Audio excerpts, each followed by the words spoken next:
Dewch i newyddio. Diolch yn i ti o Dduw am y fraint unwaith eto gael dod ger dy fron i ni'n cyflwyno'n hamser i ti, yn gofyn i ti drigarhau wrthym hi, ddod lawr i'n plith i ni'n galw arna ti, dywallt ysbryd arno mi, ymweld a ni fel dy bobl ac fel gwlad. Tyrd bendithia diogelan hamser i ni'n gofyn hyn oll trwy enw ac heiddiant i'n harbyd Iesu Grist. Amen. Fy'n hoedfa nesaf pnawn Sul yma hanner awr wedi 3.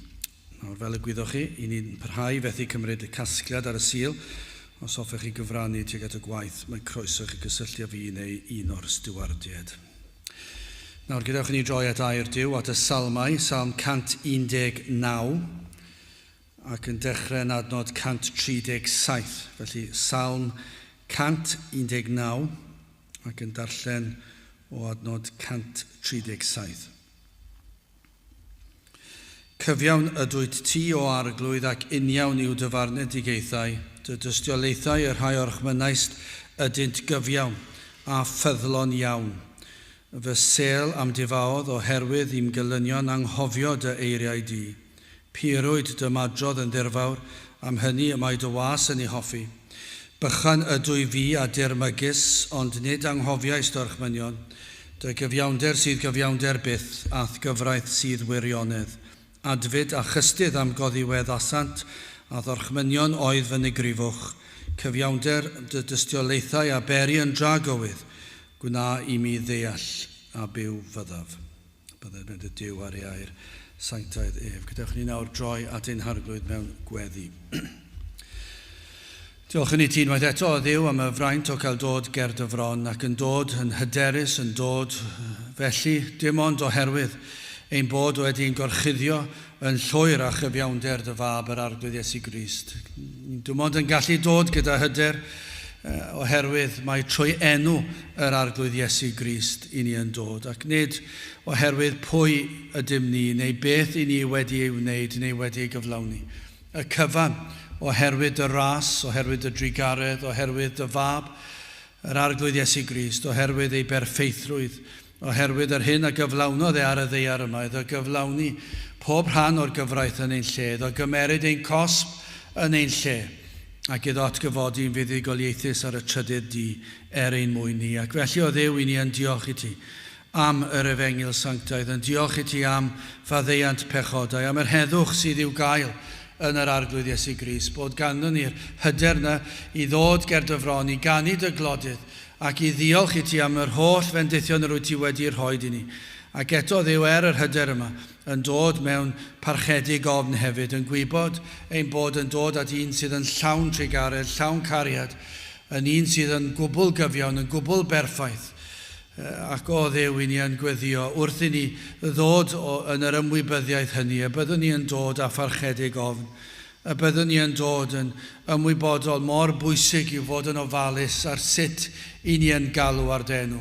Ein bod ni'n blant i ti, mor bwysig i'w peidio tramgwyddo ein Duw ni yn y ffordd i ni yn agosau atat, yn y ffordd i ni yn dygeisio, yn y ffordd i ni'n byw o ddydd i ddydd. Ac felly o Dduw i ni yn gofyn am nerth i ni fod yr hyn dylsyn ni fod yn ystod yr wythnos hefyd, yn ystod y sabath, yn y ffordd i ni'n dod i'r cwrdd, yn y ffordd i ni'n edrych hyd yn oed o Dduw, bod ni'n ofalus a yw popeth amdano ni yn dy anrydeddu di, yn dy ogoneddu di.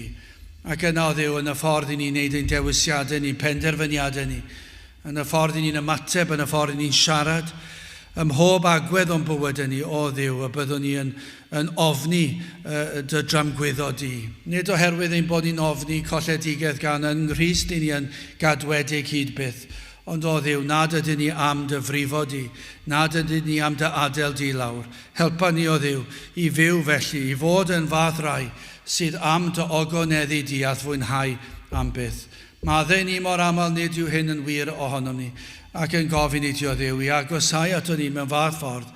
Mae dyma bydd yn flaenllaw yn ein cylonau ni, yn flaenllaw yn ein meddyliau ni, o sut fedrwn ni fyw mewn ffordd sydd yn dy ogoneddu di yn well. Helpa ni o Dduw yn ein hoedfa i wneud hyn, i ni'n gofyn i ti i ddod i'n plith yn y dyddiau tywyll iawn yma, yn y dyddiau o siom yma o Dduw, wrth i ni edrych yn cwmpas ni, wrth i ni weld y difaterwch yn y byd, ond o Dduw, Falle'r siom yn fwy i weld y difaterwch ymhlith yr rhai sydd yn honni i fod yn blant i ti. Ac o Dduw, yr hyn sydd yn ein siomi ni fwyaf yw y difaterwch sydd yn ein cylonau'n hunan. O Dduw, madden ni am hyn, trigar hawr ddim, ter dim plith, diogelan hamser, bendithian hoedfa, i ni yn gofyn i ti weld yn iawn, i ddod lawr i'n plith ni yma, mewn ffordd nad i ni wedi brofi o'r blaen. Tywallt ysbryd arnom, diogelan hoedfa, i ni'n gofyn hyn o trwy enw ac eiddiant ein harglwydd Iesu Grist. Amen. Gadewch i ni ganu yr emyn rhif 89. Emyn rhif 89. Duw mawr y rhyfeddodau maith, rhyfeddol yw pob rhan o'th waith. Nawr, gyn ni aros ar ein heistedd am y tro, ond i ni yn gallu canu yn dawel. Emyn rhif 89.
Fydd a fe'n testyn o'r Salmau, Salm 119 adnod 142. Salm 119 adnod 142. Dy gyfiawnder sydd gyfiawnder byth, ath gyfraith sydd wirionedd. Byddwn ni'n oedi am gyfnod ac yn meddwl, dim llawer sydd yn meddwl dydde hyn, ond meddwl am yr hyn sydd i'w weld a'i glywed ar draws y byd. Ydych chi dim ond yn oedi am chydig o funudau yn unig ac yn meddwl am beth sydd yn digwydd. Yr holl ddigwyddiadau, yr holl safbwyntiau. Mae yna gymaint o bethau i'w hystyried. Wrth i chi wrando neu wylio'r newyddion. Does dim wythnos yn mynd heibio lle nad oes yna rhywbeth ysgytwol yn digwydd. I ni newydd gweld digwyddiadau ar y newyddion yn ddiweddar ac yn meddwl, wel, dyma chi enghraifft arall sydd bron iawn yn ormod i'n meddyliau ni ystyried. Ac yn meddwl beth y mae dyn yn gallu ei wneud ac am ei wneud a'r holl sydd tu ôl i'r peth, yr holl resymu sydd tu ôl, yn gwrando ar y safbwyntiau gwahanol a sut y mae pobl yn cyfiawnhau ei safbwyntiau. Mae'n dryswch yn diwedd. Wrth feddwl am eiliad, beth chi'n aros am eiliad ac yn ystyried hanes y byd. Ac ar ôl chydig o funudau, beth byddai'ch casgliad chi? Sut mae yna gymaint o gasineb? Nawr, dydw i ddim yn honni fod yn haneswr ac yn hanesydd ac yn gwybod llawer am hanes. Bydd siarad unrhyw un o fy athrawon hanes, bydden nhw'n ategu'r ffaith nad oeddwn ni'n hanesydd o werth o gwbl. Ond yr unig beth byddwn ni'n tybio dweud, mae hanes fel y gwyddon ni, o'r hyn i chi'n ei weld gan amla, yw sôn am arweinwyr gwledydd a sut maen nhw'n ymladd yn erbyn ei gilydd a sut mae yna gysineb yn dod i'r wyneb. Mae e fel betai, unrhyw hanes, unrhyw wlad, mae e'n sôn am ryfeloedd na, falle bod yna'n or-symleiddio ac fi'n gwybod mae yna fwy. Yn enwedig yn ein gwlad fach ni fan hyn, mae yna elfennau o hanes sydd yn hyfryd hefyd. Ond gan amla, mae e'n sôn am ryw frwydro, am diriogaeth, am ryw gweryl mae rhywun wedi cael gyda rhywun sydd eisiau rhyw bentref, rhywun sydd eisiau rhyw wlad neu gilydd, ac mae yna hanesion o wledydd yn teyrnasu uwch ben ei gilydd, yn gormesu gwledydd eraill. Mae lot i feddwl amdano yn diwedd, pan i chi meddwl am hanes y byd. Ac yna pan i chi meddwl am y byd i ni'n byw yn yr holl gryfyddau sydd yn y byd i gyd, cymaint o ddiwiau. Petai chi'n rhestru'r enwau o ddiwiau y mae pobl wedi addoli, a'r syniadau maen nhw wedi i ddyfeisio a'i damcaniaethau nhw, a'r holl athroniaethau swyddogol sydd yn y byd, mae yna bentwr ohonyn nhw. Mae yna rhyw safbwyntiau, mae yna rhyw grefyddau, mae yna rhyw athroniaethau amrywiol, ac yna, anghofiwch rhain am y tro, beth am yr amrywiol athroniaethau answyddogol, yr rhai personol. Hynny yw, beth mae'r person drws nesaf yn ei feddwl. Mae gan bawb i farn. Ac wrth oedi a meddwl am ychydig, onid yw yn achosi pentost. Mae yn achosi penbleth. Mae yna gymaint i feddwl amdano yn y byd yma, yn does yna. Mae yna gymaint o bethau. Ac yna chi'n gofyn beth neu pwy ddylsech chi ei gredu. Pwy sydd yn iawn? Pa wlad sydd yn iawn? Pa athroniaeth sydd yn iawn? Pa grefydd sydd yn iawn? Ac yna chi'n eistedd lawr yn meddwl, gwrando ar pobl yn dadle, ac chi'n drysu'n llwyr hyd yn oed yn ystod y flwyddyn diwethaf yma. Ni'n trafod nawr ar y ffordd lawr i'r cwrdd ac gwahanol safbwyntiau. Mae'n rhyfedd yn diwedd. Safbwyntiau sydd gan pobl tuag at yr afiechyd sydd wedi bod, a be ddylsyn ni wneud a be ddylsyn ni ddim wneud, a pwy ddylsyn cael y frech ac yn y blaen, a'r pigiad i helpu chi wella rhain erbyn y beth. A chi'n meddwl, mae pawb gyda'i barn am y peth. Mae rhai pobl meddwl bod nhw'n glyfar iawn yn gwybod yr ateb. Dwi ddim yn honni gwybod yr ateb i mwyafrif o'r pethau. Pwy ddylsech chi gredu? Pwy sydd yn ddibynadwy? Oes yna rai neu un y gallwn ni gredu, neu a ddylsem ni dderbyn y cysyniad efalled, ond dyma falle beth sy'n gyffredin, bod agweddau o'r hyn dywed pawb efallai yn iawn. Ond dyna beth y ffordd hwydda mas, Wel, falle bod tipyn bach o bawb yn iawn. Ni ddim yn mynd I fod mor uchel ein parch amdano'n ein hunan I feddwl bod fi'n iawn ar bopeth, ac yna derbyn tipyn bach o bopeth I ni'n mynd I wneud. Ond dyna be mae llawer yn honni bod nhw'n credu, falle ddim yn y bod dyna beth sy'n wir, achos mae ganddyn nhw syniadau nhw. Ond mae hwnna yn boblogaidd iawn. Cymryd tipyn bach o bopeth, yn enwedig yn y byd crefyddol, cymerwn ni tipyn bach o bopeth o bob crefydd, a'r gorau allan o bob crefydd, ac yna fe fydd hwnna'n iawn. Llawer yn dod i'r casglad. Fod yn benbleth yn ormod, efallai. Ac efallai yn dod i'r pwynt o anwybyddu'r cyfan a gwneud yr gorau o'r hyn sydd o'ch blaen. Efallai bod yna rhai yn dweud, mae yna gormod o syniadau, ac dyma beth dwi'n mynd I wneud. Dwi'n mynd I wneud beth dwi'n teimlo'n hapus yn ei wneud, a fe fydd popeth yn iawn. Fe gladda I'm mhen yn y tywod. Mewn geiriau eraill. Achos mae'n ormod. Mae'n rhy anodd I fi weithio mas pwy sydd yn dweud y gwir, pwy sydd yn iawn. Ac mae'n anodd yn diwedd. A chi'n gweld pobl yn y byd, ac pan ni'n trio siarad yn nhw, ac maen nhw'n edrych arno ni ac yn meddwl, wel, pwy chi I honni bod chi'n iawn? A chi'n gallu gweld I penbleth nhw. A dyna lle mae'r rhaid I Dduw I weithio yn does. A dyna lle mae'n falle'n warth ar yr eglwys nad oes mwy o weddio am ddiwygiad, am i'r arglwydd o lawr I oleio meddyliau a agor llygaid eneidiau iddynt weld rhywbeth am Dduw.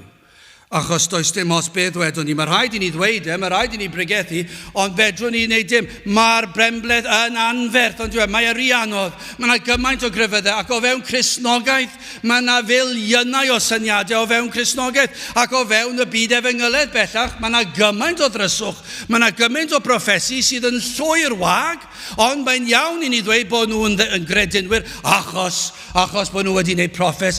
Mae'n ddryswch, pwy sydd yn iawn?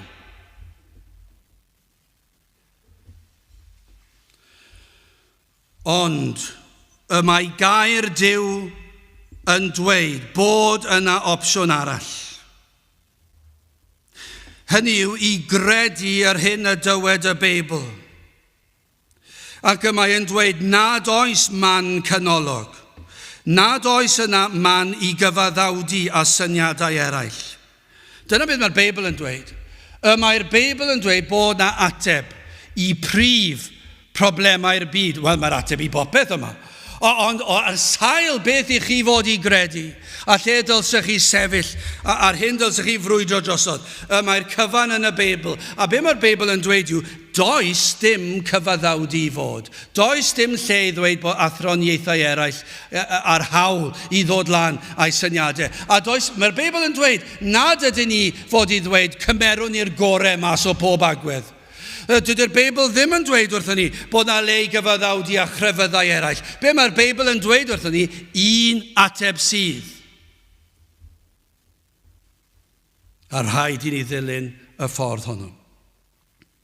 Mae popeth sydd yn angenrheidiol I ni yn y Beibl. Felly os I chi'n un o'r rhai hynny sydd yn cwestiynu ac yn meddwl mae'n ormod I mi, fedrai ddim gwybod beth sydd yn iawn a'i ffeidio, wel gadewch I ni ddweud hyn wrthych chi, wel mae dewis da chi. Credwch chi be mae'r holl fyd yn ei ddweud, yn ei ddryswch, ac edrychwch ar ei ganlyniadau, neu edrychwch ar air Duw ac yn dweud mae dyma yw'r ffordd. Dwedodd Iesu Grist ei hun, mae fe yw'r ffordd, y gwirionedd a'r bywyd, a nad oes ffordd arall at Dduw, ond trwy Iesu Grist. Dyna be mae Iesu Grist wedi dweud. Wel, yn gyntaf, hoffwn ni edrych ar gyfiawnder pur, y disgrifir yn yr adnodau yma. Yna agwedd y pechadur ac yna'n olaf pos ysbrydol. Wel, yn gyntaf, cyfiawnder pur. Rhaid wastad, dyma'r broblem sydd gyda ni. Ble ddylsen ni ddechrau?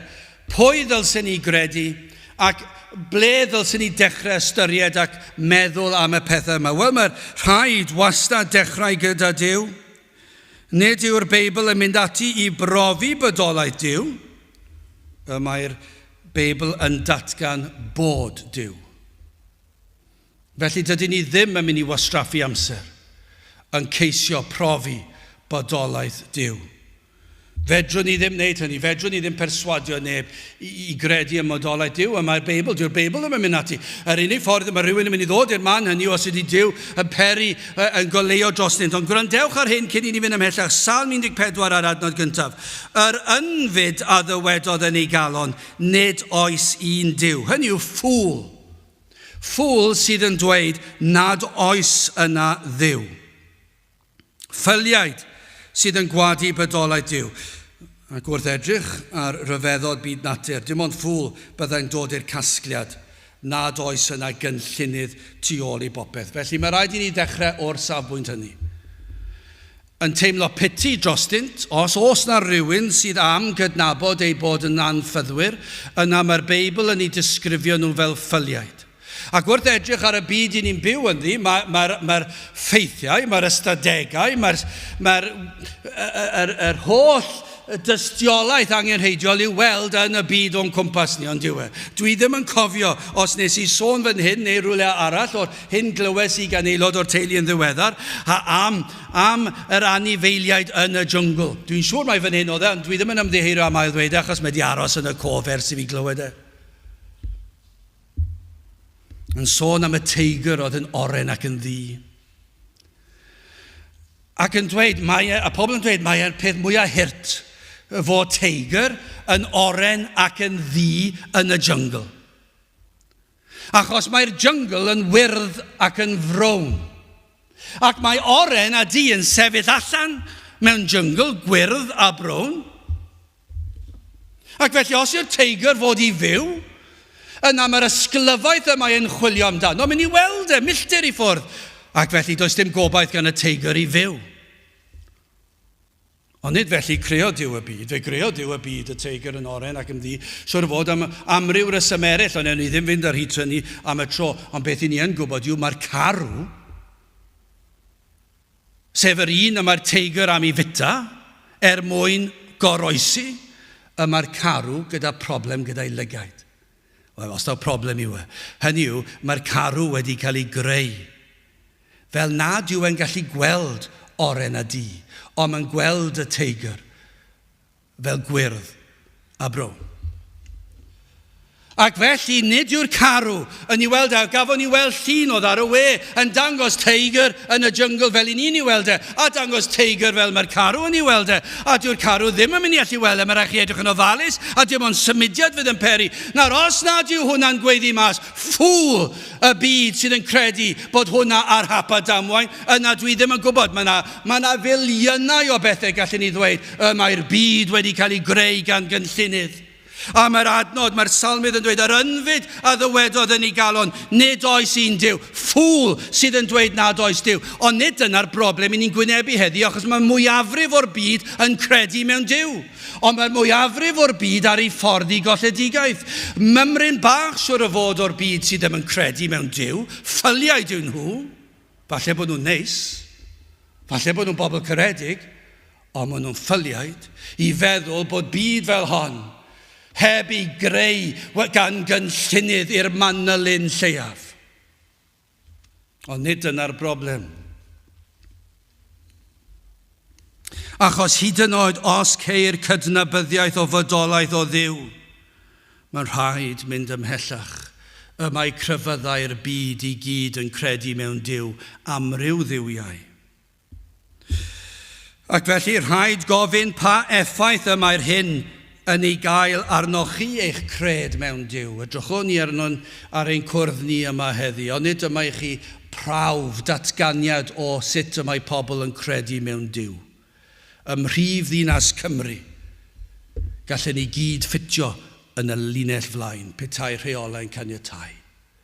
Mewn capel sydd yn gallu dal 600, dyma i chi canlyniad cred yn niw yn ein dinas ni. Mae'n braf heddi, ond nid yw yn braf, mae'n amser i fynd allan i fwynhau, neu ni ddim ystyried Duw, hyd yn y rhai sy'n proffesu. Sdim angen dod i dir arglwydd ar y sabat, sdim angen dod i dir arglwydd i gwrgweddi, sdim angen i fi fod yn ofalus am y pethau yma, a dyma canlyniad cred yn niw. Dyma beth yw cred yn niw heddiw.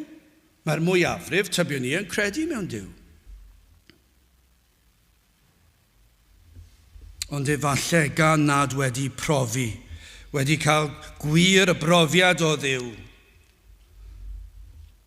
Mae gan nad ydynt yn deall, nad yn gwybod mwy, ac falle ddim yn gallu gweld y gwirionedd, yn parhau I fyw fel bod y Duw hwnnw yn cysgu. Neu efallai bod nhw ddim yn credu bod Duw yn cysgu. Efallai bod nhw'n credu nad oes ots gan Dduw sut I ni'n byw. Maent yn dod i'r casgliad os oes yna Dduw, yna yn sicr erbyn hyn nad yw yn Dduw fydd yn cosbi. Ac felly y penderfyniad yw, fe newn ni fyw sut bynnag yr ydw eisiau. Ond dyna yw gan amla pobl crefyddol ein dinas, ein gwlad ni. Neb yn mynd I ddweud wrtha I sut I fyw. Mae yna lawer o safbwyntiau am Dduw. Duw, cariad Duw, felly mae Duw yn fodlon I fi gwneud be dwi eisiau. Ond nid yna gan amla y rhai sy'n credu mewn Duw. Maen nhw'n well, mae rhai'n dweud na'r rhai sydd ddim yn credu mewn Duw. Mae'r Beibl yn ei disgrifio nhw fel ffyliau. O leia bod nhw'n dweud bod nhw'n credu yn Dduw, ac dowch chi cam ymlaen, mae'r rhai yn proffesu bod nhw wedi cael rhyw brofiad o Dduw, bod nhw wedi cael rhyw droedigedd, bod na rhyw broffes wedi digwydd, ac yna maen nhw wedi dod i'r casgliad, nad oes ots sut dwi'n byw. Mae yna broblem fan hyn yn does, gan fod y Beibl yn datgan yn eglur egwyddorion hanfodol holl bwysig. Os yw hyn a ddywed y Beibl yn wir, yna mae yna goblygiadau enfawr. Ond nid oes na, ond nid yw'n wir. Dyma'r broblem. Os I chi o'r farn nad oes yna Dduw, dyna'ch barn chi, a mae hawl da chi eich barn, ond beth mae'r Beibl yn eich disgrifio chi yw bod chi'n ynfyd yn ffwl. Ac mae hwnna'n amlwg falle, dim ond ar sail y darlun o'r teigr. Mae hwnna'n ddigon yn ei hun, heb sôn am unrhyw beth arall.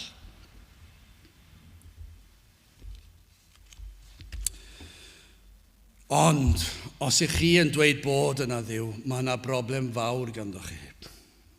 Achos y mae'r Beibl yn datgan llawer o bethau sydd yn mynd I achosi problem. Gwrandewch ar adnod 137. Cyfiawn ydwyt ti o arglwydd ac uniawn yw dyfarnedigaethau, dy dystiolaethau, y rhai o'r chmynaist ydynt gyfiawn ffyddlon iawn. Dyma'r broblem, mae'r Beibl yn datgan perffeithrwydd Duw. Mae e'n gyfiawn ym mhob agwedd o'i berson. Mae e'n Dduw sydd yn holl wybodus, yn holl bwerus, yn holl alluog, yn holl bresennol. Mae e'n berffaith yn ei holl berson. Hynny yw, ni all Duw wella yn ei berson mewn unrhyw modd. Mae e'n bopeth y dylsai fod. A daw pob ffynhonell o ddaioni ohono ef. Ac os felly, os yw hwnna'n wir, a dyna'n eglur a ddysga gair Duw, a dyna beth y mae'r greadigaeth yn ei ddatgan hefyd, ond nid yw'r creadigaeth yn ddatganiad o perffeithrwydd Duw. Dweud mae'r bydoedd yn dyglyw blentyn bach mor fawr yw Duw. Ond nid yw yn datgan pan nad oes na ddim byd yn y greadigaeth sydd heb bwrpas, o fyd natur I anifeiliaid, I greaduriaid, I bysgod, I adar yn hedfan yn yr awyr, i'r corff ddynol, i'r ser, i'r lleiad, i'r haul, bob un manylun bach, nad oes unrhyw beth sydd heb bwrpas. Ond os nad yw hwnna'n datgan mawredd a perffeithrwydd Duw, mae gair Duw yn datgan perffeithrwydd Duw. Ond os yw Duw yn berffaith ac yn gyfiawn yn ei berson, yna rhaid felly fod gair Duw yn gyfiawn. Ond nid yw'n rhesymeg naturiol. Dwi ddim yn anodd I ni ddeall hynny, nag yw. Does dim eisiau rhyw doethuriaeth mewn diwynyddiaeth neu rhyw wyddoniaeth I weithio hwnna mas. Os yw Duw yn berffaith yn ei holl berson, yna rhaid fod gair Duw yn gyfiawn, yn iawn, yn bir, yn berffaith, ym mhob agwedd. Rhaid felly o ganlyniad i'r rhesymeg yna, nad oes camgymeriad yng ngair Duw o gwbl. Os oes unrhyw nam yng ngair Duw, yna rhaid I ni ddod i'r casgliad fod yna nam yn y diwdod ei hun. Rhaid. Mae rhaid bod yna. Byddwn ni'n mentro dweud yna.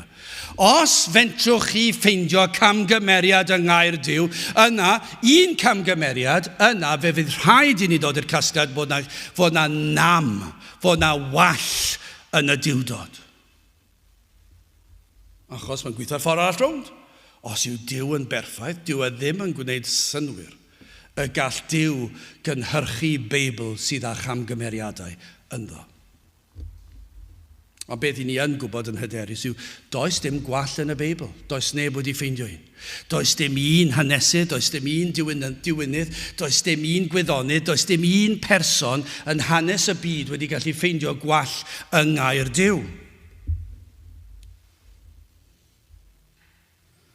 Os oes rhywbeth yn y Beibl ni ellir dibynnu arno, bod yna rhyw ffaith sydd yn anghywir, yna rhaid cwestiynu Duw ei hun.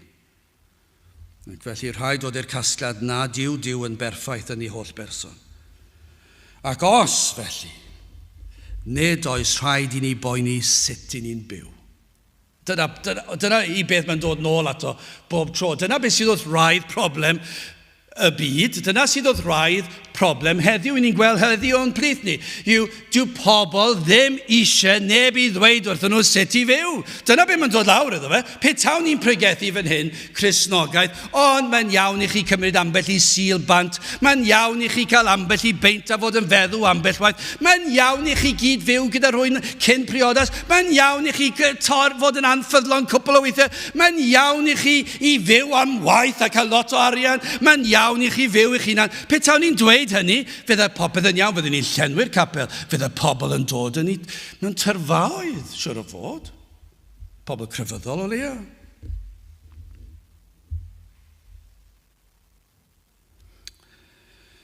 Os yw Duw yn berffaith,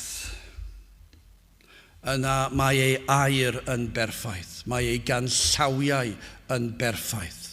Mae ei ragluniaethau yn berffaith. Mae e'n golygu fod bob un ragluniaeth Duw, pob un digwyddiad gan Dduw yn ei ragluniaethau yn berffaith. Mae ei amseru yn berffaith. Ym mhob un digwyddiad sydd yn digwydd yn y byd, mae e'n berffaith. Mae ei farnedigaethau yn berffaith. Mae Duw yn dweud yn ei air, fe fydd yn cosbi yr rhai sydd tu allan I Grist. Felly, os I ni'n credu'r bod Duw yn berffaith, yna mae ei air yn berffaith. Ac os I ni'n credu fod ei air yn berffaith, I ni'n credu fod na farnedigaethau. Ac I ni hefyd yn dod i'r casgliad fod ei farnedigaethau yn berffaith. Hynny yw, fod ei farnedigaethau yn deg. Yn y ffordd y mae'n delio gyda ni. Adnod 142, dy gyfiawnder sydd gyfiawnder byth, ath gyfraith sydd wirionedd. Mae yn berffaith. Mae ei gyfiawnder yn berffaith. Mae ei farnedigaethau yn berffaith. Mae ei ganllawiau yn berffaith. Mae ei orchmynion yn berffaith. Mae ei efengil yn berffaith. Mae ei ddisgwyliadau ohonom ni yn berffaith. Mae popeth am y ffordd y mae'r gair Duw yn ei ddisgrifio yn gwbl berffaith. Mae e'n pan yn delio gyda'r pechadur, mae e'n berffaith, mae e'n deg, mae e'n gywir ym mhob agwedd o'i farn. Ac felly, gwau y rhai sydd yn dewis ac yn dethol rhannau o air Duw. Nawr, I ni yn rhoi pwysles yn dydyn ni ar bwysigrwydd cyfieithiad cywir. Pam I ni'n neud hynny? Oherwydd rhaid I ni weld beth yw gair Duw ac dod mor agos i'r gwreiddiol a sydd phosib. Pam? Achos I ni'n gwybod fod y gwreiddiol yn berffaith. Ac felly os I ni'n gwbl hyderus fod yr rhai oedd yn cyfieithu'n Beibl Cymraeg ac I ni yn weddol hyderus mor agos ac y gellir bod. Dyna I chi Feibl sydd gyda ni fel Cymru, un o'r goreion mewn holl ieithoedd y byd. William Morgan. Fe gyfieithodd yr Beibl mor gywir. Hyd yn oed pan I ni'n gweld mewn ambell I gyfeithiad un o'r gorau Yn aml yn gwrando'r Dr Martin Lloyd-Jones yn cyfeirio at y fersiwn sydd yn gyfwerth yn y Saesneg. Pan mae'n ambell i gamgymeriad, mae'n dweud, dyma beth ddyle wedi bod. Dyna pan mae'n bwysig bod ni'n mynd mor agos i'r gwreiddiol as i phosib. Pam? Achos dyma yw gair Duw, a beth ni'n gwybod? Does dim camgymeriad. Ni all camgymeriad fod. Yr eiliad i chi'n dewis ac yn dethol, yr hyn i chi'n hoffi, a dweud, nid oes Duw. Yna mae Duw o fewn peryg o fod a nam. Achos ni all Duw caniatau Beibl sydd â gwallau. Ac i ni'n gwybod does dim gwall. Gadewch i ni symud ymlaen. Agwedd y pechadur yn y darnau yma, mae'n hynod o ddiddorol. Gellir gweld fod Dafydd wedi deall. I ni'n gwybod fod Dafydd wedi cael profiad o Dduw. Roedd e wedi cael profiad o waith yr Ysbryd Glân yn agor llyged i enaid, wedi dangos iddo ac wedi peri iddo brofi presenoldeb Duw. Roedd Dafydd wedi dod i weld bod yna Dduw, ond yn fwy na hynny, fe gafodd Dafydd weld mwy a dysgu am Dduw. A dysgu beth yw ffordd ac awdwriaeth, hyd yn oed yn yr Hen Testament, achos roedd e fe hun yn ddarlun o Crist. Ac felly fan hyn, yr oedd Dafydd yn sicr wedi deall, yr oedd yn blentyn i'r arglwydd.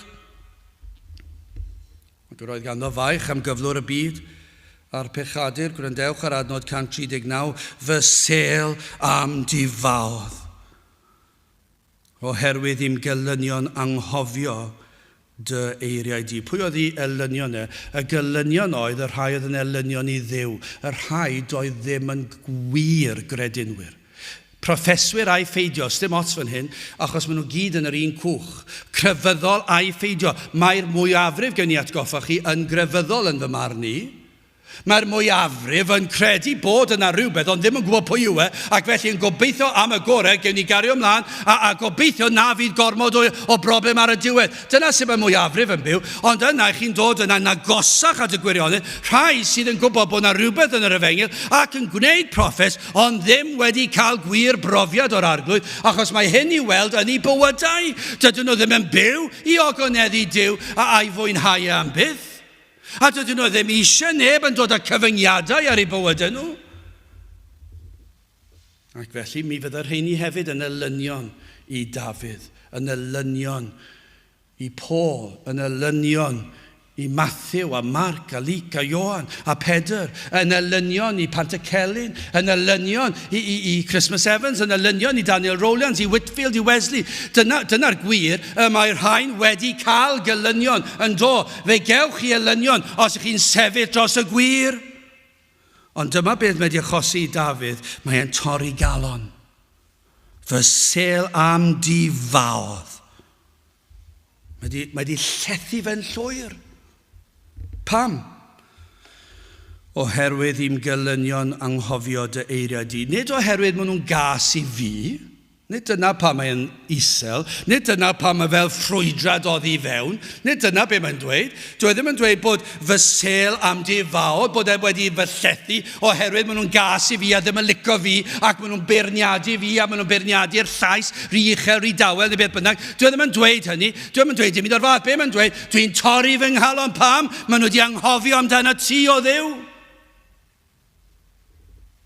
Wrth iddo edrych ar y byd, ei gweithredoedd, wrth wrando ar ei geiriau, yr hyn i ni'n sylwi, maent yn gwrthwynebu Duw, ni'n gwybod hynny, maent yn torri gair Duw, yn byw fel pe na bai Duw yn bodoli, yn byw i blesio'r hunan, yn byw fel nad oes Duw wedi gosod ei gyfraith, yn byw fel nad oes atebolrwydd, fel nad oes barn i ddod, ond nid yna beth i ni hefyd yn gweld heddi. Dyma beth oedd yn peri i galon Dafydd ffrwydro bron, i weld rhai oedd yn galw'r da yn ddrwg a'r drwg yn dda, ond nid dyna'r oes i ni'n byw ynddi. Dwi'n siŵr dyma ddisgrifiad o oes ein hoes ni, os fi oedd na ddisgrifiad, oes sydd yn galw pethau da yn ddrwg a'r drwg yn dda.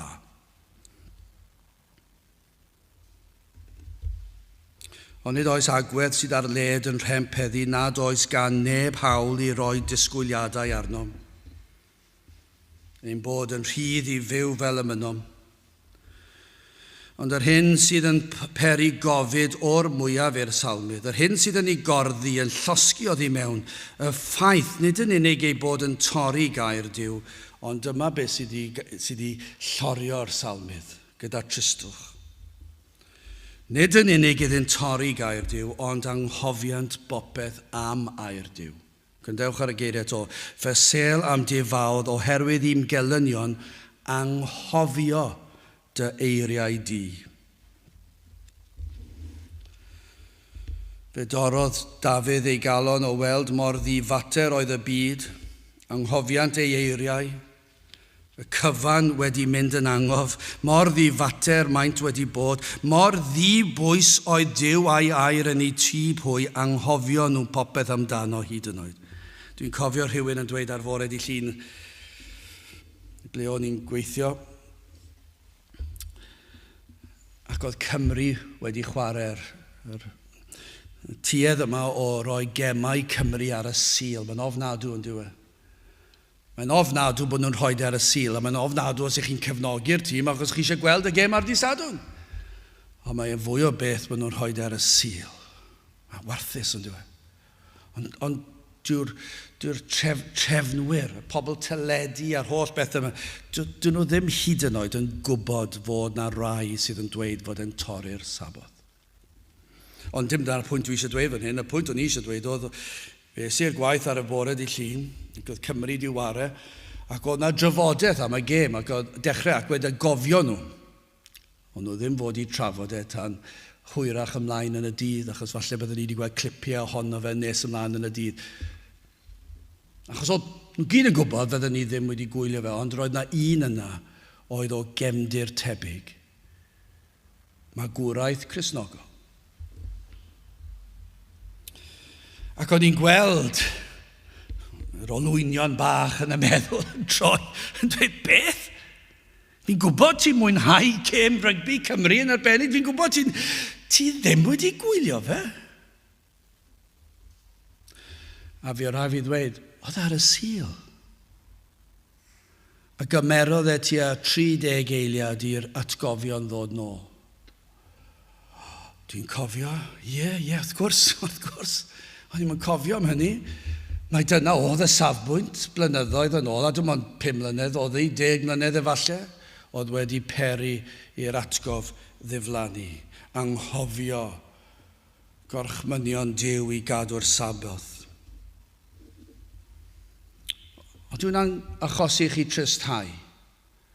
Ydyn ni'n gwybod am unrhyw Gristnogion i fod? Na i ddim dweud y gair Gristnogion, rhai sydd wedi proffesu.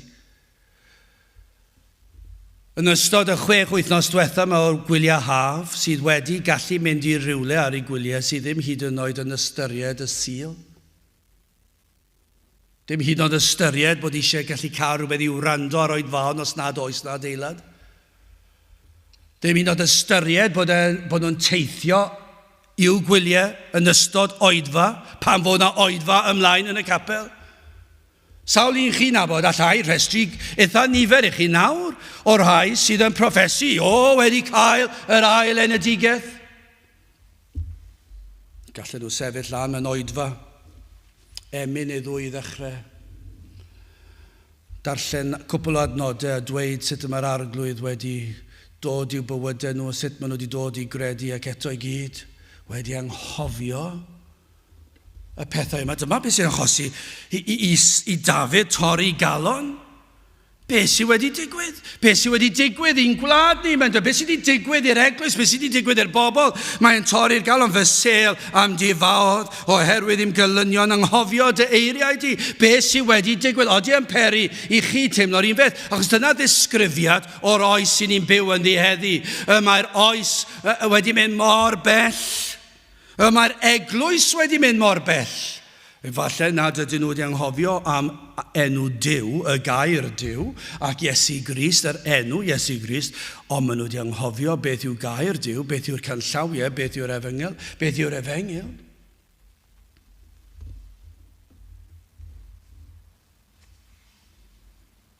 Pan i chi'n gweld y byd, y fath dristwch, pan mae'r byd yn codi dwrn ar Dduw, mae'n ofnadw, ond chi'n gwybod beth? Dyma beth ni'n gweld fan hyn. Mae'r byd wedi anghofio bod yna Dduw i godi dwrn tuag ato. Dyn nhw ddim hyd yn oed yn cofio bod na gwir Dduw hynny yw. O feddwl ble oedd Cymru. Ond bellach i ni mor bell o dyna sel a welwyd gan Dafydd. Dyna faich oedd ganddo. Yr oedd yn torri ei galon. Roedd e bron a ffrwydro. Nid rhyw emosiwn bach ffwrdd â hi sydd fan hyn. Fy sel am difaodd. Mae'n golygu rhywbeth iddo fe. Yn golygu digon iddo fe ddweud rhywbeth amdano ac falle byddai'n colli ei holl ffrindiau. Dyna'i sel.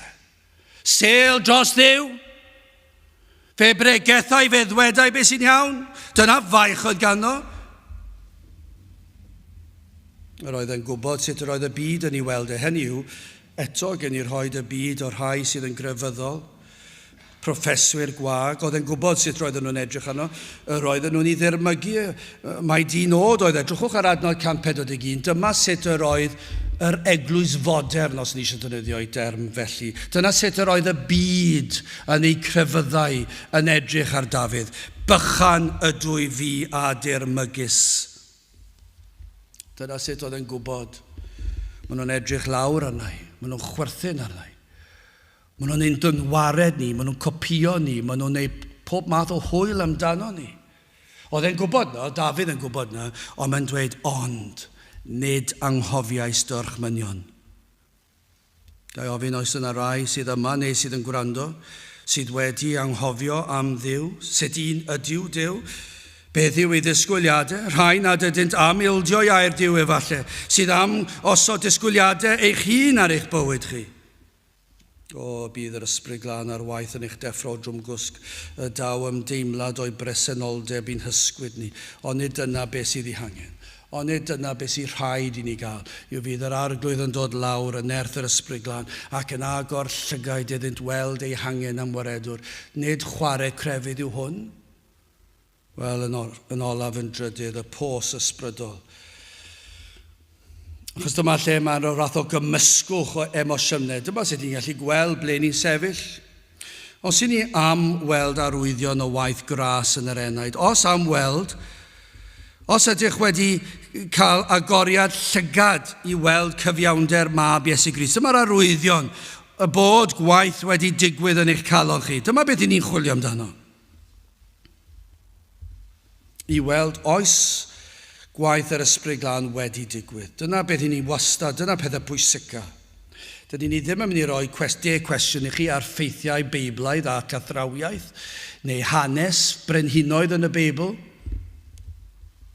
Beth ni'n chwilio amdano yw, oes na arwyddion fod yr ysbryd glân wedi gweithio ar eich enaid? Fod y cynllun a drefnwyd cynlluniwyd y byd, bod chi wedi gweld a deall hyn i anfon, y cynllun i anfon Iesu Grist i ddelio â pechod, ond i ddelio â'ch pechod chi. Ac iddo wneud hyn trwy gadw'r gyfraith yn berffaith yn eich lle, bod angen perffeithrwydd yr Iesu arnoch. Yr hyn fydd yn wir amdanoch os ych chi wedi cael profiad o'r fath. Fe fydd profiadau fydd yn ymddangos yn gwrthweud i hunan bron iawn wedi digwydd yn eich calon chi. Dyma math o brofiadau fydd ganddo chi. Os chi eisiau gwybod os chi wedi cael gwir brofiad o Dduw, gwrandewch ar adnod 143, adfyd a chystydd am goddiweddasant. A thorchmynion oedd fy negrifwch. Dwi'n mynd i synwyr nag yw, ond mae e i'r Cristion. Adfyd a chystydd am goddiweddasant. Hynny yw, maen nhw wedi fellethu'n llwyr. Ac yna, yn yr un frawddeg, a thorchmynion oedd fy negrifwch. Dyna i chi ddryswch, dyna i chi bos, ond mae yn wir.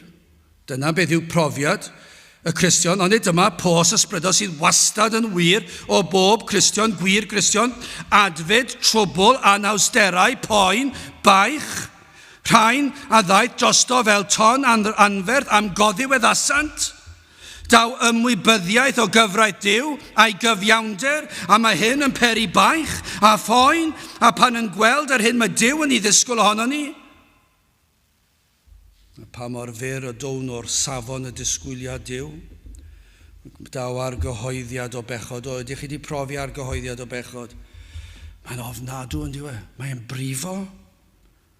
Pan mae'r ysbryd glân yn gweithio ac yn argyhoeddi chi ac yn dangos i chi pa mor fyr chi wedi dod, mae'n brifo. Mae fel be mae Pantygelyn yn dweud, ei ogrwydd fel mynyddoedd byd yn pwyso lawr ar yr enaid. Mae'n ofnadw, mae'n brifo, mae'n boenus. Chi ddim yn gwybod pa le i droi. Ond yna mae'n alawenydd. Adfyd a chystyd am goddi weddosant. A ddorchmynion oedd fy nigrifwch. Y boen, nawr mae yna ddigrifwch, ymhyfryda ynddynt. Mae'n gwybod iddo fod yn saff yng Nghrist. Mae'n gwybod ei fod wedi orchuddio a chyfiawnder Crist. Ond nid yw yn disgrifio fan hyn cyfiawnder tragwyddol, cyfiawnder Crist. Dyna yw sydd yn wir. Ac mae'r salmydd wedi brofi fe, mae'r Cristion wedi brofi fe. Mae wedi profi'r argyhoeddiad o'i fryntni, a'i bechod, a'r farn sydd i ddod. Ac yna mae'n cael profiad o Grist, ac o'i gyfiawnder ef, ac mae y gyfiawnder Crist yn ein gorchuddio ni'n llwyr. Mae'n bod ni'n saff yng Nghrist. Mae'n bod ni nawr yn greaduriaid newydd. Nawr i ni'n dymuno byw a rhodio yn y goleuni a dilyn i orchmynion. Nawr i ni amrodio ar y llwybr cil. Pan yn isel ar ôl gweld yr hyn sydd yn ei galon, mae'n llawenhau ym mhrydferthwch gair Duw. Ond nid yw hwn yn brofiad sydd yn aros gyda'r Cristion. Trwy weddill ei fywyd. Blynyddoedd ar ôl dod i gredu, fydd yn profi argyhoeddiad o'i bechod. Ac fydd yn profi'r boen a'r tristwch yn ei fywyd ef a gweld pechod y byd a'r eglwys ac yna mae yn ymhyfrydu yng nghyfiawnder Crist ac yn llawenhau. Un eiliad yr oedd yn trisau, y munud nesaf mae yn llawenhau ac mae'r ddau yn mynd llaw yn llaw, maen nhw'n cyd fyw.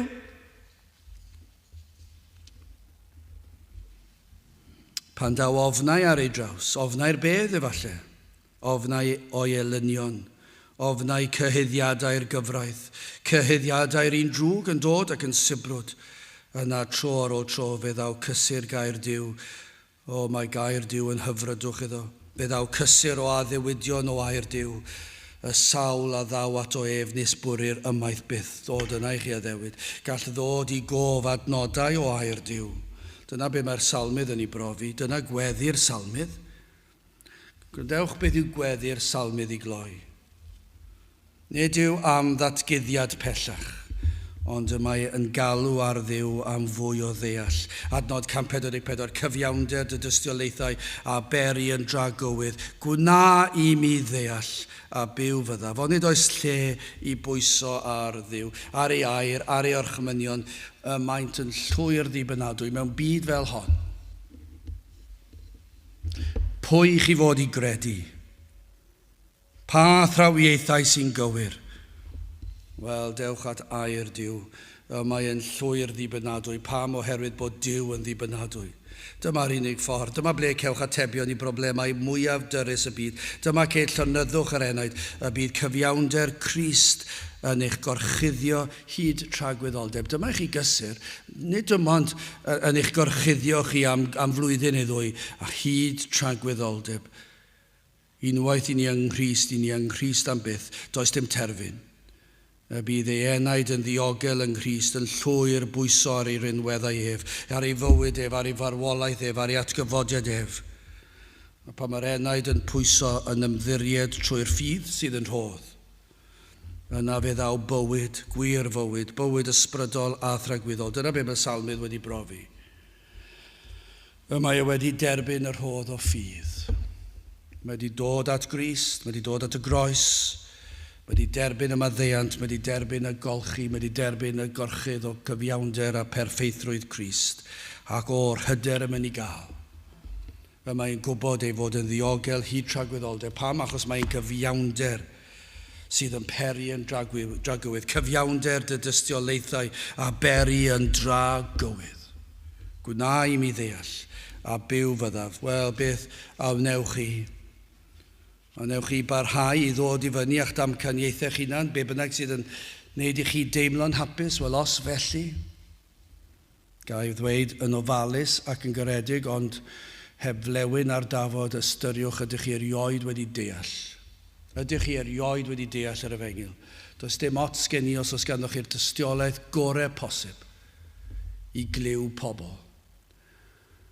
Os nad yw Crist yn bopeth, os nad yw'r ysbryd glân wedi agor eich llygaid, os ych chi dal i penderfynu ar eich safon eich hunan, be bynnag sy'n rhwyddach yna, falle nad ydych chi wedi deall erioed. Ond o byddwch chi'n dod at fel mae'r salmydd wedi profi, mae e'n gallu datgan fod gwirionedd yw gair Duw, dy gyfiawnder sydd gyfiawnder byth, ath gyfraith sydd wirionedd.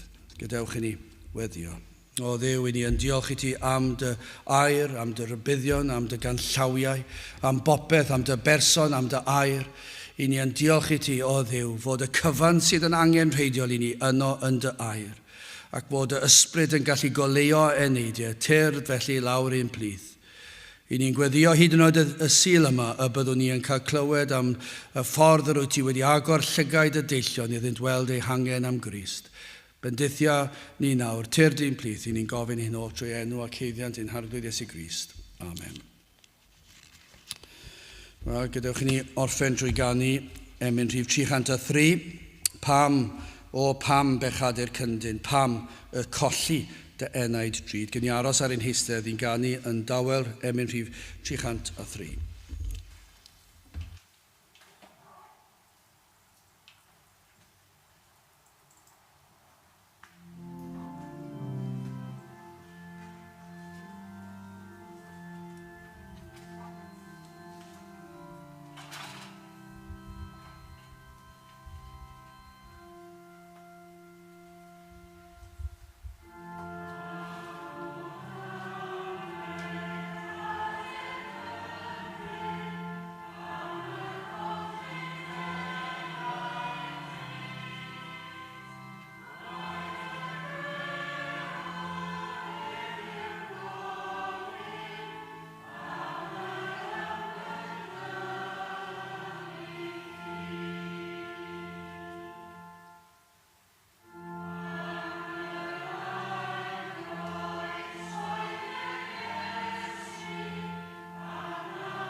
A nawr bydd wedi ras yn harglwydd Iesu Grist a chariad Duw a chymdeithas yr ysbryd glân fod gyda chwi o hyd byth.